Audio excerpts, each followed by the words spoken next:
You can all quote Hebrews 11:1 by this time, I believe. In all the different translations, Amplified is good, talking about the title deed.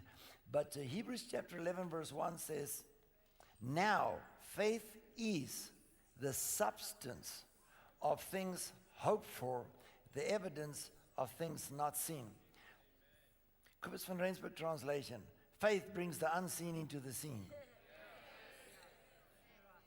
2 Corinthians 4 verse 17 and 18, this light affliction that is for a moment worketh for us an ever-increasing eternal weight of glory, while we do not look at the things that are seen, but at the things which are not seen. Because the seen is temporal, but the unseen is forever.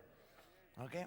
So we got to look into the invisible by the presence and the Spirit of God to draw into the reality the things that we so need. So faith is a substance. Everybody say faith is a substance. Now 1 Corinthians chapter 15 says the following. There are different bodies. Bodies terrestrial, bodies celestial. Have you ever heard it? There are different bodies. Okay? There are bodies of angels and there are bodies of men. Angels don't come. Angels appear. Okay? So Jesus didn't come to the disciples after the resurrection. He appeared. And when Jesus appeared, he said, touch me, for a spirit has not flesh and bone. And then bam, gone is he. How would flesh just disappear?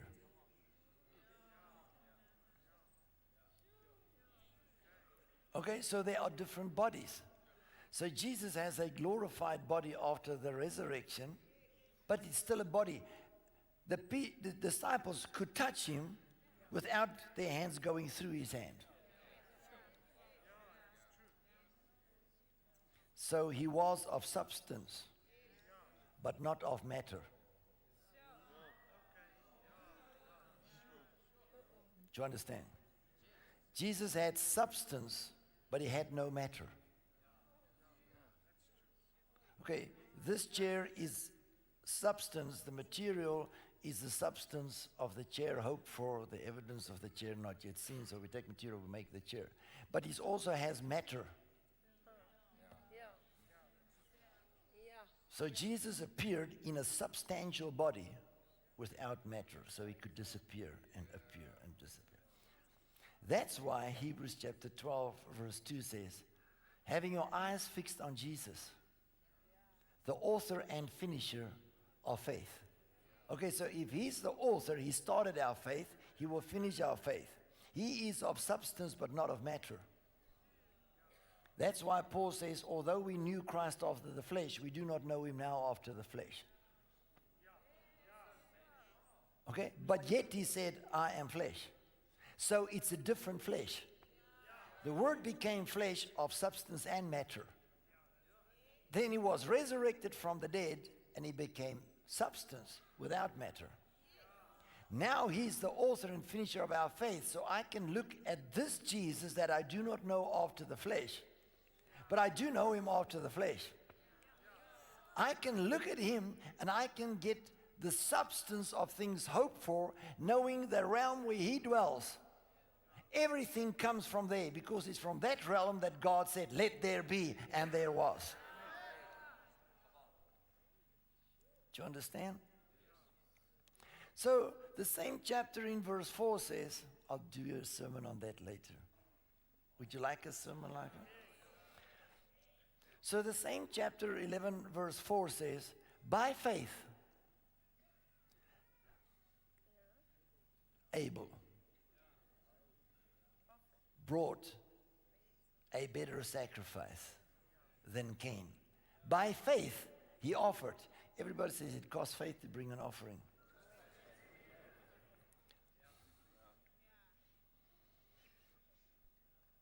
So faith is an invisible force that can work with substance that are without matter, bringing the invisible into the visible and make it matter. You got that? For those who know, about 10, 12 years ago, God gave me this revelation. and I believe many people got it after that.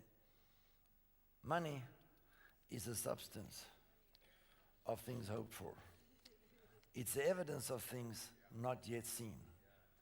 Money is in the natural what faith is in the spiritual.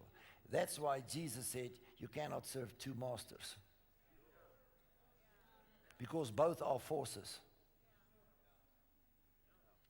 Faith can only be used, and so money. You can't eat money, you can't drink money, you can't make clothes of money, you can't sleep under money, you can't ride money, you can't fly with money. So money is the substance of things hoped for. Money is the evidence of things not yet seen. I also want one of these double translated Bibles. They are 300 rand. So I looked in the bookshop and I said, oh, I'd love a Bible like that. And I looked, 300 rand.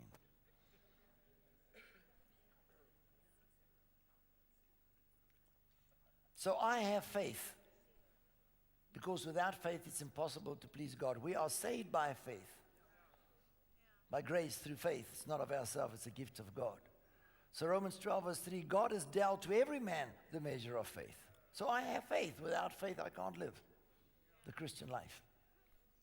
So I use my faith.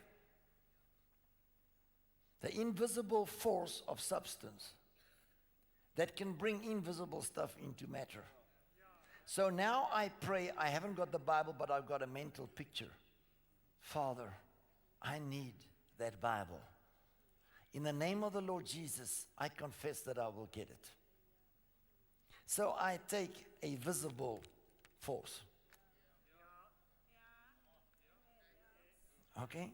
And I sow it somewhere, and whatever I sow, I'll get a harvest of. So I'm in church and I say, I now sow for that Bible. Because a farmer sows with a purpose. Oh no, brother, you just give. No, that's the difference between giving and sowing. So I sow. I have 10 rand with me. That's all I have. But I want the Bible, so I'm sowing 10 rand. And I call my harvest as that Amplified Bible. Now somebody comes later and passes me 300 rand. So this is the substance of the Bible hoped for. This is the evidence of the Bible not yet in my possession. Now I go to the bookshop and I exchange money and I got my Bible. And that's how faith operates.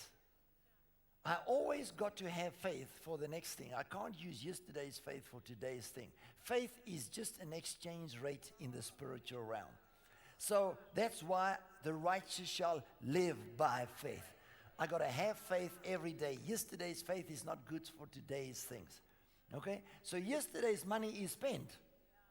Now it's in the hand of somebody else. I don't know if I'll ever get that money again. But that money will work tomorrow as good as it worked today. It'll work a year from now as good as it was working today. So faith is always in operation. Is that good?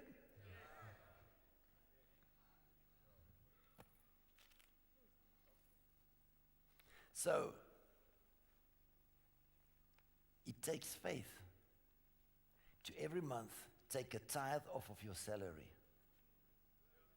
and go pay tithes. It takes faith after that you've given your tithe to give an offering on top of your tithe. Then during the months it costs greater faith to bring an offering and sow seed after I've paid my tithe, gave my offering, gave my first fruits, and then I sow. So I pay my tithes, it's my Christian duty.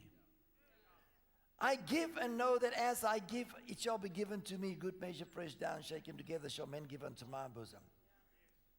I give a first fruit because Ezekiel 44 verse 30 says the following. The first of the first fruits belong to the man of God. And that will bring a blessing on your house.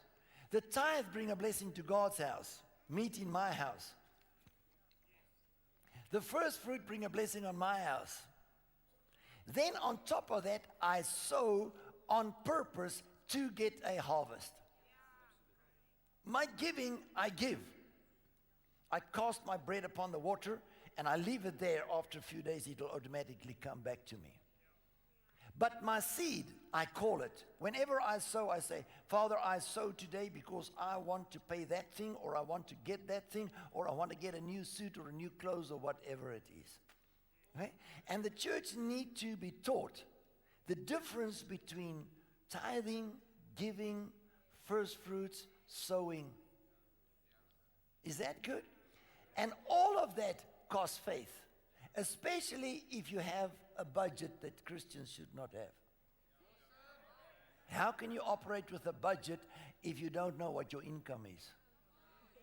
But Kobus, I know what my income is. No, you don't. You know what your salary is. The world has an income. Christians don't. They have a salary. Okay, please get it. Christians determine their income by using their salary. So the world has an income. My gross income is. Christians can't have a gross income because God has taken the limit off. And He just calls it wealth. Hope you understand. So the world can only live by what they earn. Christians don't. They always expand their income by using faith. So faith with money is the substance of determining income that has no limits and bounds.